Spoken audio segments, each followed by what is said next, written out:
Warahmatullahi wabarakatuh. Perkenalkan, nama saya Salsabila Maulida dengan NIM 201130143.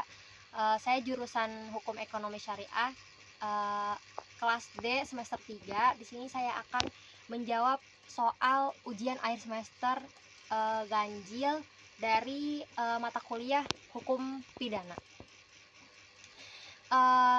Untuk jawaban nomor 1, yakni jenis-jenis hukum pidana. Yang pertama ada hukum pidana material. Hukum pidana material adalah hukum pidana yang mencakup aturan-aturan mengenai penetapan perbuatan-perbuatan yang dapat dipidana, kemudian aturan-aturan mengenai syarat-syarat dapat dijatuhkannya pidana, dan yang ketiga mengenai ketentuan pidana. Lalu terdapat dan contohnya yakni KUHP. Lalu yang kedua, hukum pidana formil. Hukum pidana formil adalah hukum pidana yang mengatur kewenangan negara melalui aparat penegak hukum dalam melakukan atau melaksanakan haknya untuk menjatuhkan pidana. Contohnya yakni KUHP.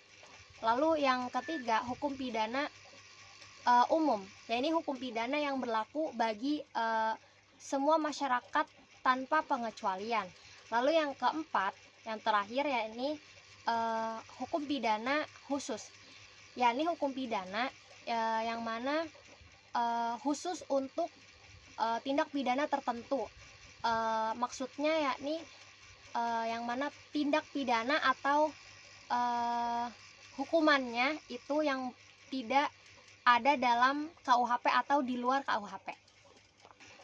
Lalu kemudian jawaban nomor 2, asas legalitas. Asas legalitas adalah sebagaimana yang termaktub dalam pasal 1 KUHP yang berbunyi, tidak ada suatu perbuatan yang dapat dihukum melainkan atas kekuatan ketentuan hukum pidana dalam undang-undang yang ada terdahulu daripada perbuatan itu. Lalu terdapat 3 prinsip dasar hukum pidana. Yang pertama, yakni tidak ada pidana tanpa undang-undang. Yang kedua, tidak ada pidana tanpa perbuatan pidana. Lalu tidak ada perbuatan pidana tanpa adanya undang-undang terlebih dahulu. Lalu jawaban untuk nomor 4, yakni terdapat 3 unsur-unsur pertanggungjawaban pidana. Yang pertama yakni sifat melawan hukum, lalu adanya kesalahan, dan yang ketiga yakni pidana. Contohnya dalam hal ini yakni kita ambil kasus pencurian.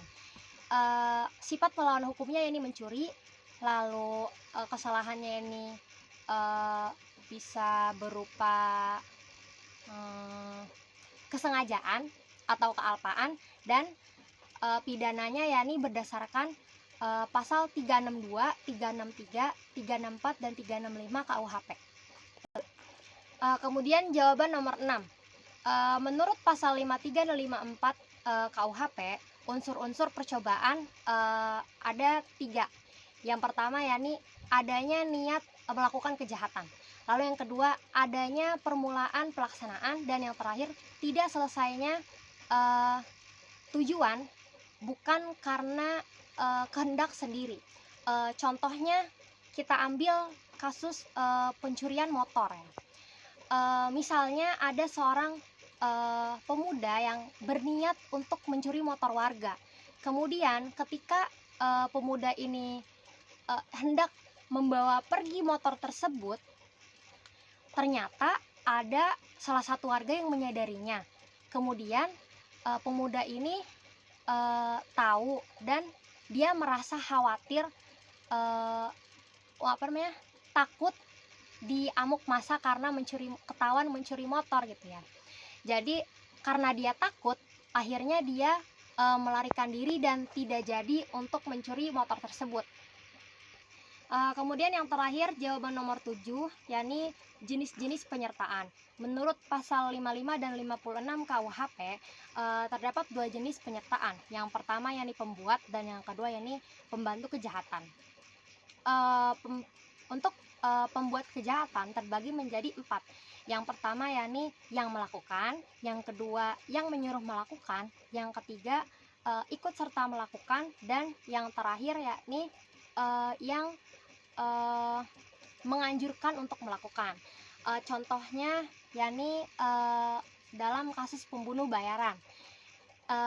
Pembunuh di sini menjadi orang yang melakukan tindak pidana, dan yang membayar pembunuh tersebut termasuk ke dalam orang yang menyuruh melakukan tindak pidana tersebut. Demikian jawaban UAS yang bisa saya sampaikan. Kurang lebihnya mohon maaf. Wabillahi taufiq wal hidayah. Wassalamualaikum warahmatullahi wabarakatuh.